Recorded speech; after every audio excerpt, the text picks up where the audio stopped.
નમસ્કાર દોસ્તો, આ વિડીયોમાં તમારું સ્વાગત છે। તો આજે આપણે BIS એપને કેવી રીતે ડાઉનલોડ કરવાનું રહેશે। તો પ્લે સ્ટોરમાં તમારે આવવું રહેશે। અહીંયા તમારે BIS કેર એપ લખવાનું રહેશે। લખ્યા બાદ તમારે એ એપમાં ડાઉનલોડ કરવાનું રહેશે। ત્યારબાદ તમારે ઓપન પર ક્લિક કરવાનું રહેશે। ક્લિક કરશો એટલે તમને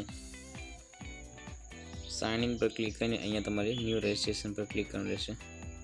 ન્યૂ રજિસ્ટ્રેશન પર ક્લિક કરશો એટલે તમારે પહેલાં તમારું નામ લખવાનું રહેશે।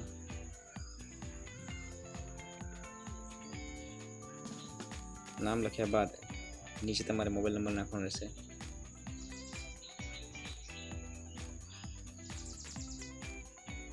ત્યારબાદ નીચે તમારી ઈમેલ આઈડી નાખવાની રહેશે। ત્યારબાદ સબમિટ પર ક્લિક કરવાનું રહેશે। સબમિટ ક્લિક કરશો એટલે એન્ટર ઓટીપી આવશે। તો ઓટીપી તમારા ફોનમાં આવી જશે। તે ઓટીપી તમારે અહીંયા નાખવાની રહેશે। ઓટીપી નાખ્યા બાદ કન્ટિન્યુ પર ક્લિક કરવાનું રહેશે। ત્યારબાદ ઓકે કરવાનું રહેશે। ત્યારબાદ બેક।